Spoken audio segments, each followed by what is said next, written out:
तो जैसे हमारा बुलाने वाला पवित्र है वैसे ही तुम भी पवित्र हो। तो अगर वो पवित्र जहां पे है वहां पे कौन जाएगा, पापी या पवित्र? हाँ, कौन जाएगा? कौन रहेगा परमेश्वर के साथ, पापी या पवित्र? हाँ, तो पवित्र कहां बन के जाएंगे, नीचे या ऊपर बनोगे? हाँ, कहां बनना है पवित्र? तैयारी कहां करनी है? देखो, अगर हमने अमेरिका जाना है तो वीजा कहां लगेगा? यहीं, यहां के वहां जाके यहां लगेगा। तो उनकी कुछ कंडीशनें होती हैं, है ना, कुछ कंडीशन होती हैं और वो हमें पूरी करनी पड़ती हैं। कोई कागज कम होता है, कोई नाम सही नहीं होता है, कोई कुछ चीजें कमी घटी निकाल देते हैं वो, तो हमें यहाँ पे पूरी करनी होती है कि वहां जाके करेंगे? हाँ, यहीं पे पूरी करेंगे। जब हम उनको फाइनल सारी उनकी जो कंडीशनें हैं वो उनको पूरा करके देते हैं, तब वो उस पर साइन करते हैं और हमें वीजा दिया जाता है। तब हम लोग फ्लाइट पकड़ सकते हैं और उस कंट्री में जा सकते हैं। तो ये तो धरती की बात है, ये एक कोने से दूसरे कोने में जाने के लिए इतनी लंबी कंडीशनें हैं। तो स्वर्ग ऐसे ही चले जाओगे सारी उम्र पाप करके, दारू पी के, व्यभिचार करके, झूठ बोल के, लूट करके ऊपर चले जाओगे तुम? हाँ, तो अगर एक देश से दूसरे देश में जाने के लिए इतनी लंबी कंडीशनें हैं तो स्वर्ग क्या तुम ऐसे ही चले जाओगे? उसके लिए भी प्रभु ने कंडीशनें, प्रभु ने कहा पवित्र बनो जैसे मैं पवित्र हूं, तो तुम पवित्र के साथ रहोगे। हालेलुया।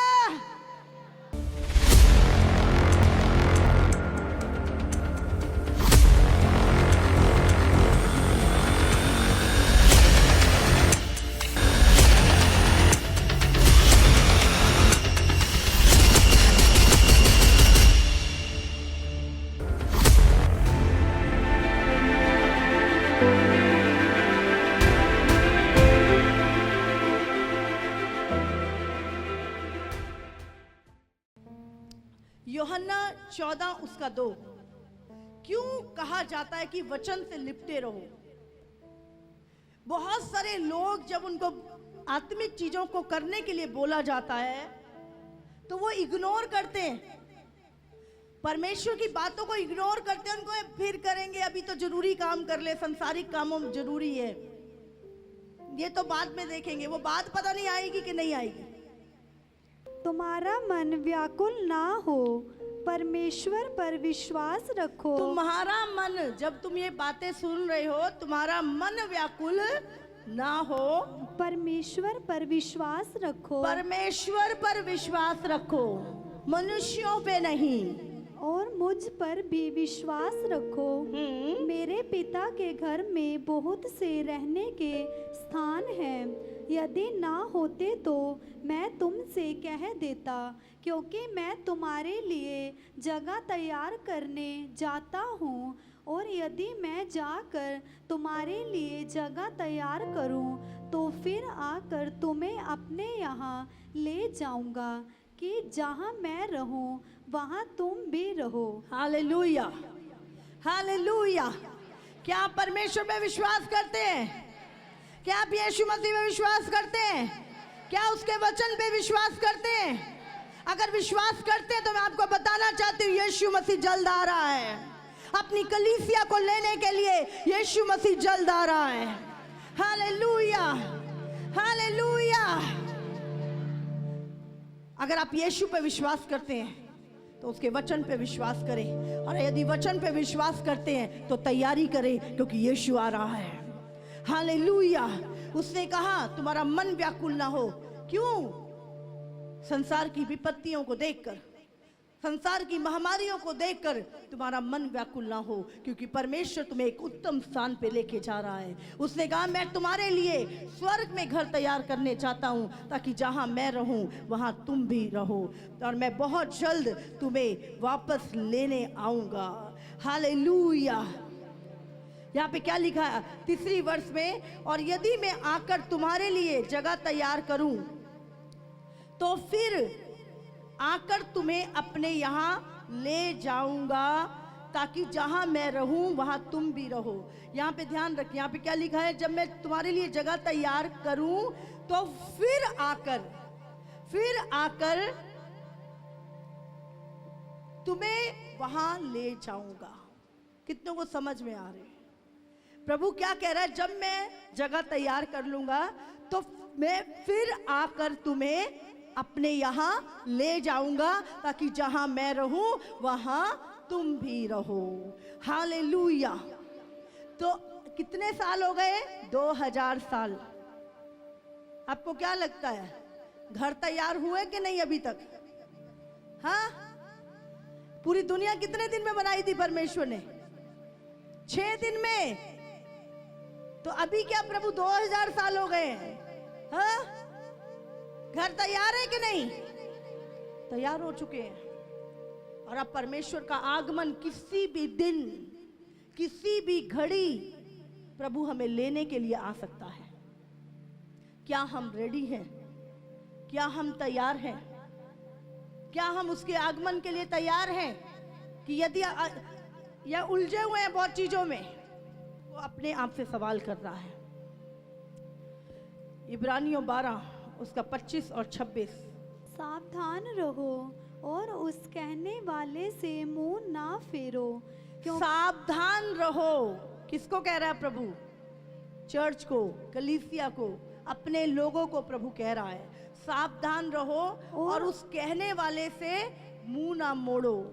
क्योंकि वे लोग जब पृथ्वी पर के चेतावनी देने वाले से मुंह मोड़कर ना बच सके, तो हम स्वर्ग पर से चेतावनी देने वाले से मुंह मोड़कर कैसे बच सकेंगे? अब ये पृथ्वी पर चेतावनी देने वाला कौन था? मूसा। जब इजराइलियों को मूसा चेतावनी दे रहा था, पवित्र बनो, उनको चीजें सिखा रहा था, लेकिन क्या है, उन्होंने ध्यान नहीं दिया मूसा के वचन पे, और लिखा है वो रास्ते में मर गए, ढेर हो गए। तो अब 2000 साल पहले कौन आके हमें बोल रहा है कि स्वर्ग का राज्य निकट है, अपने पापों से मन फिराओ क्योंकि स्वर्ग का राज्य निकट है। यीशु मसीह को अपना प्रभु मुक्तिदाता ग्रहण करो और उस पर विश्वास करो और बपतिस्मा लो तो तुम्हारा उद्धार हो जाएगा। अभी कौन कह रहा है? किसने किया यह प्रचार? खुद परमेश्वर के पुत्र यीशु मसीह ने इस दुनिया में आके। कहां से? यीशु स्वर्ग से आया। दोबारा देखेंगे क्या लिखा है। आप लिखा, स्वर्ग पर से चेतावनी देने वाले से मुंह मोड़कर तुम कैसे बच सकते हो। उस समय तो उसके शब्द ने पृथ्वी को हिला दिया, पर अब उसने ये प्रतिज्ञा की है कि एक बार फिर मैं केवल पृथ्वी को नहीं वरन आकाश को भी हिला दूंगा। हालेलुया। आप जानते हैं इस समय पर मैंने बहुत पहले बोला था कि आसमान में चिन्ह दिखाई देंगे, आसमान की शक्तियां हिलाई जाएंगी, और प्रभु ने 2000 साल पहले ये चीजें लिखी हैं। अभी रोज साइंटिस्ट बोल रहे सूर्य में सुनामी आ गई है तो इसलिए गर्मी बढ़ गई। अभी कनाडा, यूएस में आप जानते हैं 1000 साल से के बाद इतनी गर्मी पड़ी है कि वहां पे लोग घरों में मरे हुए मिल रहे हैं, पानी में बैठे हैं लोग, वहां पे पंखा नहीं है, कूलर, इतनी ठंड बढ़ती है वहां पर, माइनस में जाता है। और अभी वहां पे इतनी गर्मी पड़ रही है कि लोग पानी में बैठे हैं क्योंकि उन्होंने कभी गर्मी देखी नहीं। ये जो प्रकृति का बदलाव जो आप देख रहे हैं, अभी एक ज्वालामुखी फट गया समुंदर के अंदर, समुंदर के अंदर ज्वालामुखी फट गया, इतनी गर्मी, बोल रहे कुछ ऊपर से कुछ गैसें, कोई तारों से कुछ गैसें निकल रही हैं, उससे ये गर्मी बढ़ रही है। अलग अलग चीजें जो संसार में घटनाएं हो रही हैं, एलियंस आ रहे हैं, बहुत कुछ सुपर नेचुरल आकाश में हो रहा है। प्रभु ने क्या बोला? मैं इस बार केवल धरती नहीं आकाश को भी हिला दूंगा। प्रभु कहता मैं हिला दूंगा पूरा आकाश को। इसीलिए प्रभु जब हमें चेतावनी दे रहा है तो हम अपना मुंह ना मोड़े। प्रभु ने वाचा बांधी, प्रभु ने बोला मैं तुम्हारे लिए घर तैयार करने जाता हूं और तुम्हें वापस लेने आऊंगा। प्रभु झूठ बोल सकता है? बाइबल में लिखा परमेश्वर कभी झूठ नहीं बोलता, वो अपनी वाचा को पूरा करता है। तो वो अपनी वाचा को पूरा करने आ रहा है। अगर उसने बोला है तो वो आ रहा है हमें लेने के लिए। हालेलुया! कितनों को समझ में आ रहे हैं? उसने बोला अगर मैंने धरती को हिलाया, इस बार मैं आकाश को हिलाऊंगा। तो वो हिला रहा है, वो हिला रहा है। हालेलुया! और ये महामारियां, भूकंप, अकाल, बाढ़ें जो पूरी संसार में इस समय हम देख रहे हैं, ये प्रभु के आने के चिन्ह हैं। हालेलुया! याकूब 5 उसका 7 से हम पढ़ेंगे। इसलिए प्रभु कह रहा है वाचा के साथ वफादार रहो। इसलिए हे भाइयों, प्रभु के आगमन तक धीरज धरो। प्रभु के आगमन तक धीरज धरो। हाँ, वेट करो, प्रभु के आगमन तक धीरज धरो। देखो किसान पृथ्वी की बहुमूल्य फसल की आशा रखता हुआ प्रथम और अंतिम वर्षा होने तक धीरज धरता है।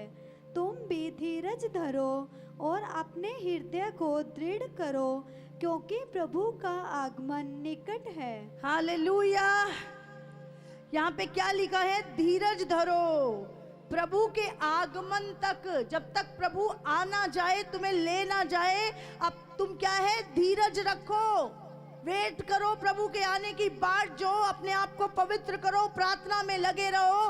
परमेश्वर कहता है धीरज धरो। फिर आगे लिखता है जैसे किसान जब खेत में बीज बोता है तो वो वर्षा की आशा करता है कि आसमान से बारिश होगी, और अंतिम फसल तक, जब तक फसल उग नहीं जाती तब तक वो धीरज धर के बैठता है और फसल का वेट करता है, अंतिम वर्षा का वेट करता है। हालेलुया! तुम भी धीरज धरो। प्रभु क्या कह रहा है? किसान के समान। अभी जब किसान बीज बोता है, 1 महीने बाद कटनी के लिए चला जाता है। हाँ, कब तक बाट जोता है? जब तक कटनी आ नहीं जाती तब तक बारिश की बाट जोता है। समझ आ रही है आपको? उसके बाद वो सही समय पे कटनी काटता है।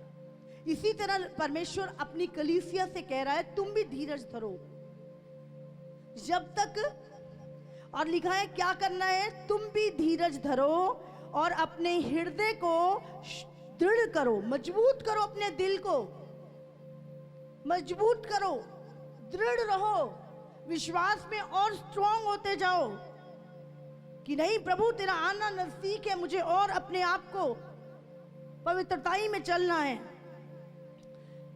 और लिखा है क्योंकि प्रभु का आगमन निकट है। हालेलुया! प्रभु का आगमन निकट है। कितनों को समझ में आ रही है? तो जब प्रभु का आगमन निकट है तो हमें तैयार होना है कि नहीं? हाँ, हमें तैयारी करनी है। किसकी? इस धरती पे रहने की या आगमन की? आगमन की। आगे लिखा हे भाइयों, एक दूसरे पर दोष ना लगाओ ताकि तुम भी दोषी ना ठहरो।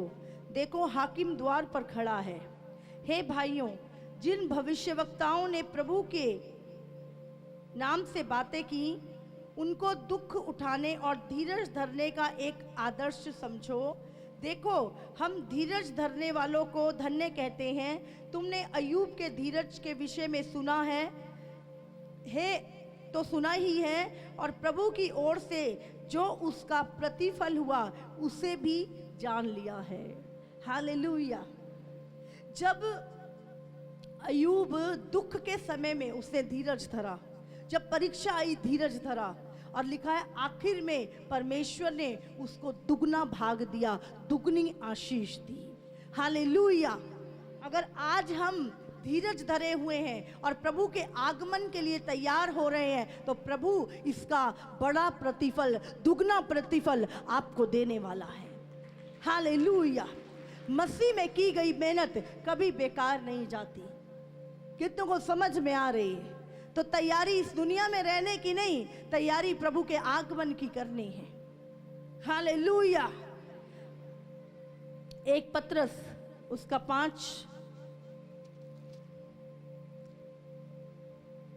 4 और 5 वचन पढ़ेंगे हम। जब प्रधान रखवाला प्रकट होगा तो तुम्हें महिमा का मुकुट दिया जाएगा, हाँ। जो मुरझाने का नहीं।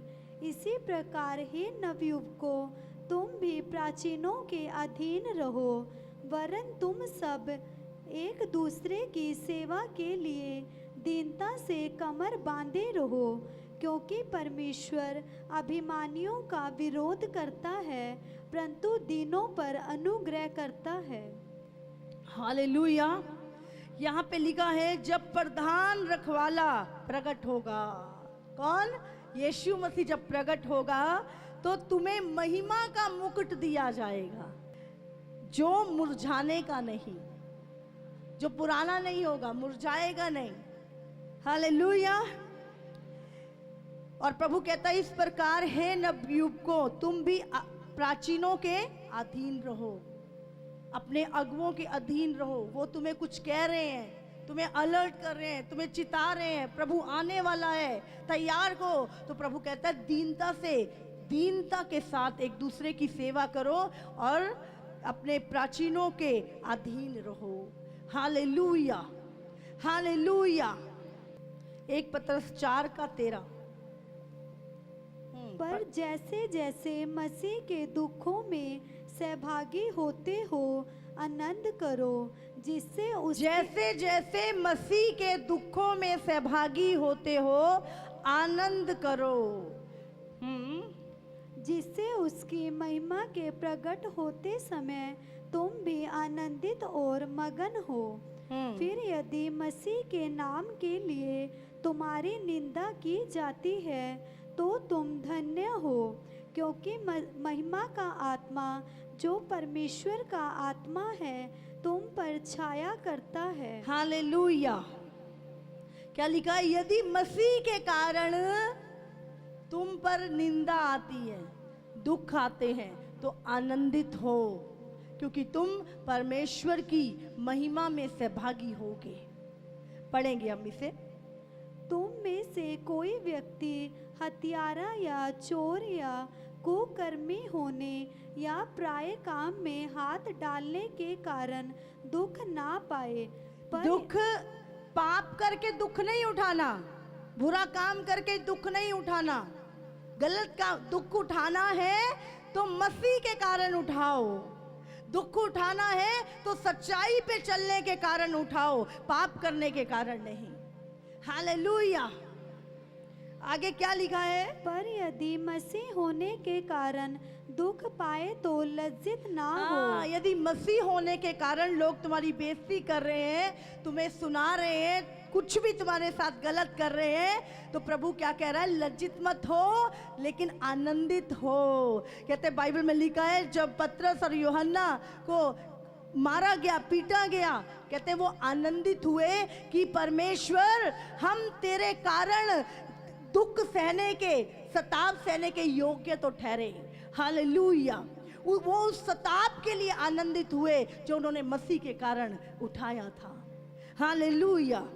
आगे पढ़ेंगे। पर इस बात के लिए परमेश्वर की महिमा करें। हाँ, वो लज्जित ना हो, पर प्रभु की महिमा करें कि प्रभु धन्यवाद, हम तेरे कारण सताए गए। हालेलुया। क्योंकि वो समय आ पहुंचा है, क्योंकि वो समय आ पहुंचा है, और जब कि न्याय का आरंभ हम ही से होगा, जबकि न्याय का आरंभ हम ही से होगा, तो उनका क्या अंत होगा। तो उनका क्या अंत होगा। जो परमेश्वर के सुसमाचार को नहीं मानते, जो परमेश्वर के सुसमाचार को मानते ही नहीं है। सोच सकते हो आप, अगर हमारा ही न्याय, तो उनका क्या अंत होगा, हम समझ सकते हैं। आगे क्या लिखा है। और यदि धर्मी व्यक्ति ही कठिनाई से उद्धार पाएगा, यदि धर्मी व्यक्ति ही कठिनाई से उद्धार पाएगा, तो भक्तिहीन और पापी का क्या ठिकाना। तो भक्तिहीन जो अपनी अभिलाषाओं में जी रहे हैं, अपनी मनमर्जी से जी रहे हैं, हाँ, तो उनका क्या ठिकाना होगा। उनका ठिकाना पता है क्या होगा, नरक होगा। हालेलुया। इसलिए जो परमेश्वर की इच्छा के अनुसार दुख उठाते हैं, वो भलाई करते हुए अपने अपने प्राण को विश्वास योग्य सृजनहार के हाथ में सौंप देते हैं। हालेलुया। तो हमें पाप करने के कारण दुख नहीं, धर्मी जीवन जीने के कारण अगर हम पे दुख आ रहा है, सताव आ रहा है, तो वो महिमा भी आएगी जो यीशु के जीवन में उसको मिली। हालेलुया। समझ आ रही है आपको। अगर आप अपना क्रूस उठा के नहीं चल रहे, उन दुखों में से भागी नहीं हो रहे जो यीशु ने उठाए, तो हम उस महिमा को भी नहीं पाएंगे। हालेलुया। एक पत्रस 1:14 और 15।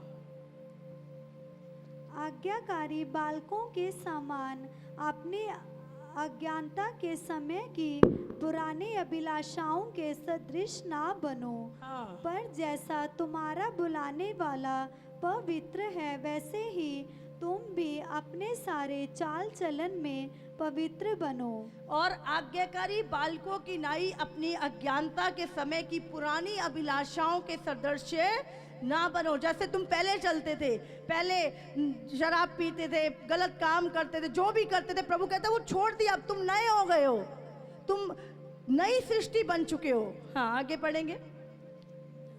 पर जैसा तुम्हारा बुलाने वाला पवित्र है, वैसे ही तुम भी अपने सारे चाल चलन में पवित्र बनो। तुम भी अपने सारे चाल चलन में पवित्र बनो। हालेलुया। तुम्हारा बुलाने वाला पवित्र है, और वो कहता है तुम भी किसमें, अपनी सारी चाल चलन में, चाल चलन में, सारी लेन देन में पवित्र बनो, अपने रिश्तों में पवित्र बनो, बातचीत में पवित्र बनो, पवित्र, अपने हृदय को पवित्र रखो, किसी के प्रति कड़वाहट नहीं, किसी के प्रति जलन नहीं, पवित्र करो अपने आप को। हालेलुया। समझ आ रही है आपको। तो जैसे हमारा बुलाने वाला पवित्र है, वैसे ही तुम भी पवित्र हो। तो अगर वो पवित्र जहां पे है, वहां पे कौन जाएगा, पापी या पवित्र? हाँ, कौन जाएगा, कौन रहेगा परमेश्वर के साथ, पापी या पवित्र? हाँ, तो पवित्र कहां बन के जाएंगे, नीचे या ऊपर बनोगे? हाँ, कहां बनना है पवित्र? तैयारी कहां करनी है? देखो, अगर हमने अमेरिका जाना है तो वीजा कहाँ लगेगा? यहाँ के वहाँ जाके यहाँ लगेगा। तो उनकी कुछ कंडीशनें होती हैं, है ना, कुछ कंडीशन होती हैं और वो हमें पूरी करनी पड़ती हैं। कोई कागज कम होता है, कोई नाम सही नहीं होता है, कोई कुछ चीज़ें कमी घटी निकाल देते हैं वो, तो हमें यहाँ पे पूरी करनी होती है कि वहाँ जाके करेंगे? हाँ, यहीं पे पूरी करेंगे। जब हम उनको फाइनल सारी उनकी जो कंडीशनें हैं वो उनको पूरा करके देते हैं, तब वो उस पर साइन करते हैं और हमें वीजा दिया जाता है। तब हम लोग फ्लाइट पकड़ सकते हैं और उस कंट्री में जा सकते हैं। तो ये तो धरती की बात है, ये एक कोने से दूसरे कोने में जाने के लिए इतनी लंबी कंडीशनें हैं। तो स्वर्ग ऐसे ही चले जाओगे? सारी उम्र पाप करके, दारू पी के, व्यभिचार करके, झूठ बोल के, लूट करके ऊपर चले जाओगे तुम? हाँ? तो अगर एक देश से दूसरे देश में जाने के लिए इतनी लंबी कंडीशनें हैं, तो स्वर्ग क्या तुम ऐसे ही चले जाओगे? उसके लिए भी प्रभु ने कंडीशनें, प्रभु ने कहा पवित्र बनो, जैसे मैं पवित्र हूं तो तुम पवित्र के साथ रहोगे। हालेलुया। सानू लगा बारे असी तो मसीह च असी तो भागी जावांगे, मेरा नाम तो जॉनी है, मैं तो चला ही जाऊंगा। हाँ, मेरा नाम तो पीटर है, मैं तो, मेरे तो पक्का टिकट कट गई। बाइबल में क्या लिखा है? कोई पियक्कड़, कोई गाली देने वाला, कोई चोर, कोई लोभी, कोई व्यभिचारी, कोई परिस्त्रीगामी, कोई पुरुषगामी, कोई गंदे काम करने वाला, कोई जादू टोना करने वाला, झूठ बोलने वाला स्वर्ग में प्रवेश नहीं करेगा। हालेलुया। वहां पे प्रभु मैंने तेरे नाम से दुष्ट आत्माएं निकाली, मैंने बीमारों को चंगा किया, मैंने सुसमाचार सुनाया, मैंने चर्च में बहुत पैसा भी दिया। प्रभु कहेगा मैं नहीं जानता, तू अपना करैक्टर ठीक कितना, तू पवित्रता चलिया। हमारे जितने लिखा है थोड़ा सा खमीर सारे गुंधे हुए आटे को खमीरा कर देता है। हाँ, एक भगोना बड़ा दूध का कितना कितना उसमें दही लगता है जमाने के लिए, उसको थोड़ा सा 2 चम्मच। समझ आ रही है आपको? थोड़ा सा पाप तुम्हारी पूरी जिंदगी को बर्बाद कर सकता है। एक पाप, तुम 99% चीजें अच्छी कर रहे हो, पर एक पाप में उलझे हुए हो, वही पाप तुम्हारी पूरी लाइफ को खत्म कर देगा। हालेलुया। आप सबको जय मसीह की। इसी तरह से परमेश्वर के और सामर्थी और अद्भुत प्रकाशनों को अपने जीवन में ग्रहण करने के लिए हमारे YouTube चैनल को सब्सक्राइब करें, ताकि हर एक वीडियो का नोटिफिकेशंस आप तक पहुंच सकें। हालेलुया।